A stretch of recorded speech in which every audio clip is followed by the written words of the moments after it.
Welcome to the Get Published podcast, sponsored by Brodie Consulting Group. To get more information about our coaching, publishing, executive ghostwriting, and podcast production services, go to getpublishedpodcast.com.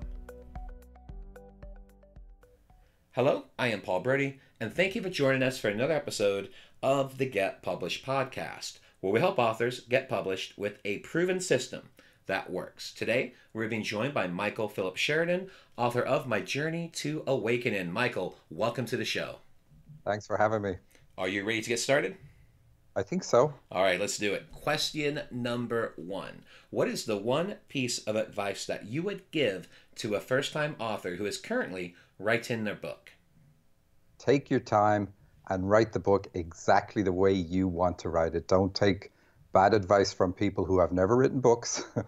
Fine if an editor suggests things. I had lots of edits to my first book, but stick to what you want to do and why you want to write the book, and take your time. You see a lot of things online these days. They're saying, keep paragraphs to 3 sentences, keep the book short, you get it all done in about 30 days. I don't agree with any of that. Yeah, you just got to let it flow. And it doesn't matter if it's 8,000 words or 50,000 words. As long as it's your story and you're passionate about it and you're motivated to get it done, that's all that matters at the end of the day. You have a story to share, and the main thing is you got to get that story out there. Well, you're going to look back on it in years to come. So my first book I wrote 11 years ago. You'd be looking back on that and you'd be remembering the corners you cut based on somebody's advice. Or you'll be remembering that you stuck to your guns. It cost you a little bit more in time or maybe money, but you'll be really proud of it. And that's the way it works. Yeah, absolutely. My first book was like that. It was a passion project. It was a book I'd stuck in my head for 4 years. It was deeply personal, talking about a health crisis I had and what I was able to do to make that difference. And that book was probably about 20,000 words. And I was so proud of it just because I really went in there and told the story and shared the struggles. And I think that's one of the main things is you have to show that vulnerability and your own journey to be able to help others. You do, but I didn't really get to that space until my second book, where I was able to show me. In my first book, it came across very technical, and it's great. It's a book I'm really, really proud of, but I held myself back on the page. It's very little humor, whereas normally I'm very humorous and I make crack jokes about everything. I didn't do it really in my first book. What was the name of your first book? My first book was How to Interpret Your Dreams and Discover Your Life Purpose. And I had been teaching dream interpretation for 15 years. And I was thinking, I'm going to write a book. And based on all the newsletters I had written over the years, I thought I'm just going to throw this together in about a month or 3 months at tops, I was thinking. But it's different when you do a book. You have to do a lot more research. And the whole project ended up taking me about 9 months. And I went for a full color book with lithographic printing the first time around. And I'm just still so proud of it because I stuck to my guns. And I almost cut corners and did a black and white version. But no, it's good now, looking back. And for your books, did you publish them yourself or did you have them traditionally published?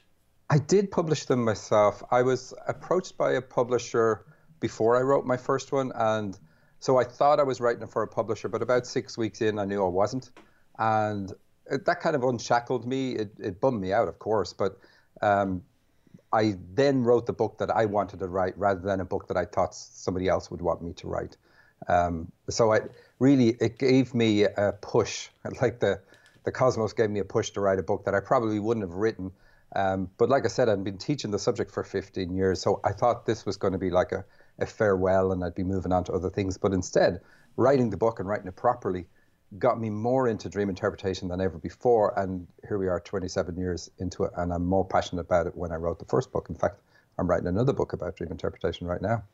Well, I'm sure it's helped you it's most likely also helped you become an authority even more in that area now that you can see you have a book to talk about it. Oh, absolutely. That's a huge thing about books. It really gives you credibility, especially if it's a good book. If it has a lot of meat in it and you can refer to it because it has, like if you're giving a presentation and you can say, well, there's a lot more detail in the book rather than the book has exactly what I just said. So now we've talked about the creative process, the writing process with it. Now it's on to the publishing part. So what do you feel is the hardest part about getting published? Well, I did, because I felt burned, I didn't really try go after a publisher, but I did try go after distributors, and that was really hard. So that, they're kind of tied together. A publisher will do it for you, but there's a lot of bookstores you can't get into unless you get a distributor. And I think it's key to really have that set in motion, so you know it's going to happen when at your book launch right at the beginning. Well, you know what's important is when I wrote my first book, Kindle wasn't around. It's a very different market today, because you can do indie publishing. It's just so different. Yeah, I think that's the biggest game changer is when Amazon came up with the Kindle. Because the one question I always ask anyone when we talk about distribution on the show, I ask them, what was the last website you went on to make a purchase? And I can tell you just about every single person has said Amazon. Yeah. So it's scary. Yeah, I mean, it really is because of how technology has changed. But the great thing is when you're looking for that, I guess, non-traditional distribution on the electronic side, Amazon's great for it because you can have all different versions of your book there. And that's these days where most of the people are doing the shopping. Yeah, absolutely. And of course, you can even, like with the print on demand services that they have, it makes it even better. I'm one of these people, I prefer to have a book in my hand. I've read plenty of digital books, but I prefer to hold the book. I'm the same way. I actually prefer paperback. I have the Kindle versions when I want them for speed, so I don't have to wait 5 or 6 days. Or when I have Amazon Prime, it's nice to get it within 2 days. But the nice thing with Kindle is just you can download it and you can read it immediately. I was in the Ireland when I wrote my first book, and I went to the UK, much bigger book market, and I went all around bookstores trying to get them to take my book in. And they did. In the UK, every single bookstore I went to, apart from one, took my books from me and put them on the shelves. Ireland was much harder.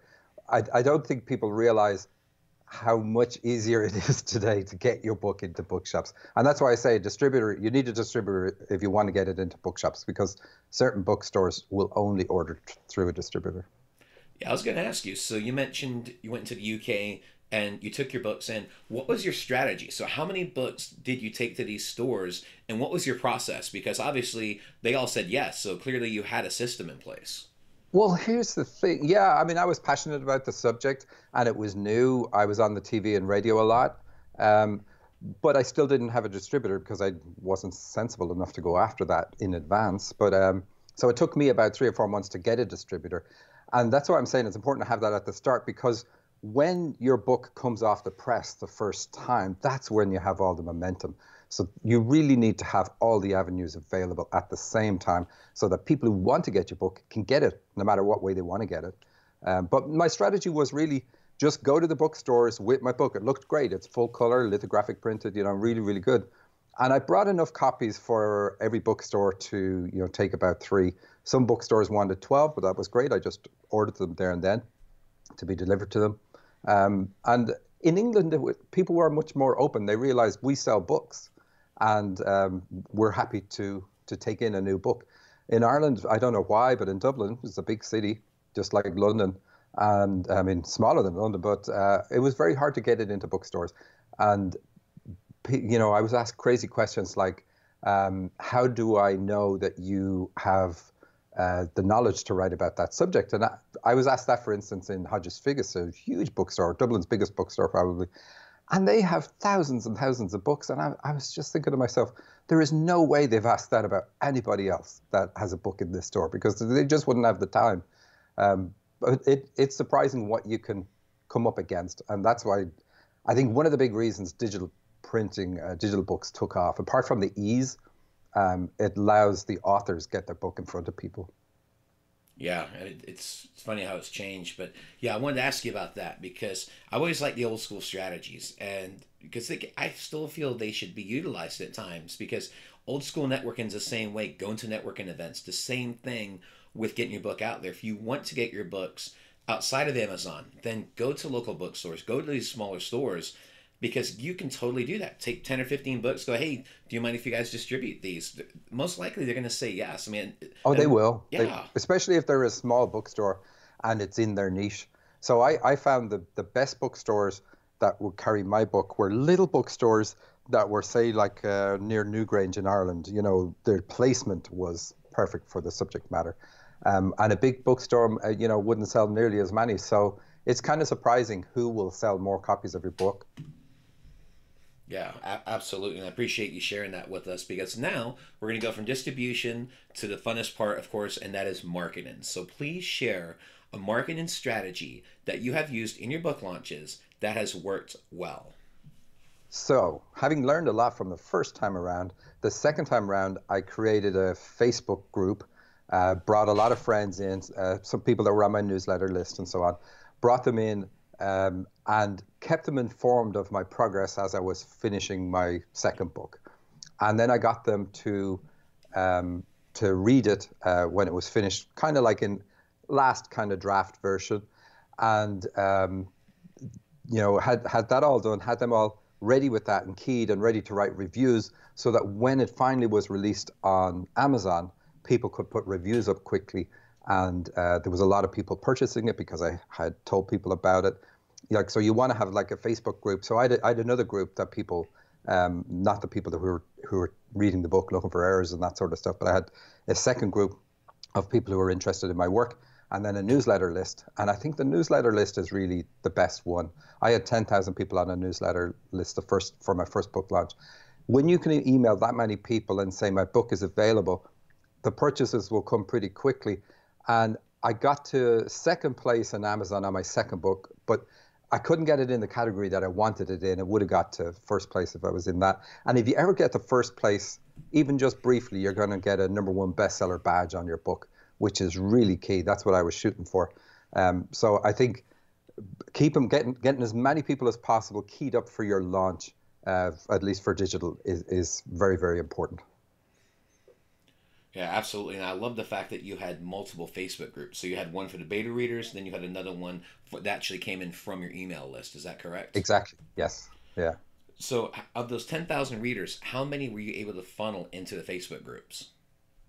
Well, I kind of let things settle for too long after my first book. And when I came back to newsletters, I didn't write a newsletter after I released the book because I didn't need to, because it gives you so much credibility. You go to events where you normally speak and collect newsletters instead of names for your newsletter list. I'm just telling people, go online, get my book, go online, get my book, or whatever. And I didn't realize the importance of newsletter lists at that stage, email lists. But now I think they're really key. I know they're key. So I didn't have as many. I had 10,000, more than 10,000. And when I tried to funnel them into Facebook, which was about 8 years later, so that's a long delay, I got about 300 people, 370 people. And I was stunned with that. I think there's a lot more. You're vying for attention in a much bigger pool now. There's so much more available on the internet. There's so many people are getting so many newsletters and so many part of so many groups that time is a lot less for them just to read your stuff. Well, let's talk about your favorite book. So what is your favorite book, and what was the #1 thing that you learned from it? Lord of the Rings, believe it or not, that's probably cliched, but I read a lot when I was younger, and I read Lord of the Rings when I was 16, still in high school, and it just blew me away. I couldn't believe that the book could be so comprehensive and captivating. And like one of the reviews on the back of the book is the world is now divided into two groups, those who've read Lord of the Rings and those who have yet to.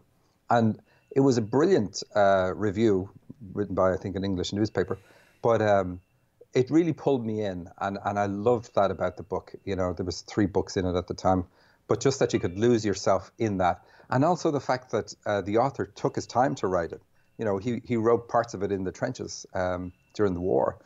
And so it may never have seen the light of day, but he still took his time, didn't rush it. I think people rush too many things these days. Yeah, absolutely. Well, for a final question, what is your favorite quote and why? It's Oscar Wilde. We're all in the gutter, but some of us are looking at the stars. I absolutely love that quote. And I know it's from Lady Windermere's fan, and I know it's about a group of friends who are below the top class of people that the guy's interested in. But I just think it's great. We all have problems, but what are you going to do with your problems? Are you going to focus on your problems, or are you going to try reach for something better? Well, Michael, I want to thank you for being a guest on the show. What is the best way for people to find you online? My website, dream-analysis.com. That's the best way. Well, Michael, I want to thank you once again for being on the show, and I wish you all the best in your author journey ahead. Thanks very much, Paul. Thanks again for joining us today. To learn more about how you can be featured in our brand new Get Published business book, go to getpublishedpodcast.com.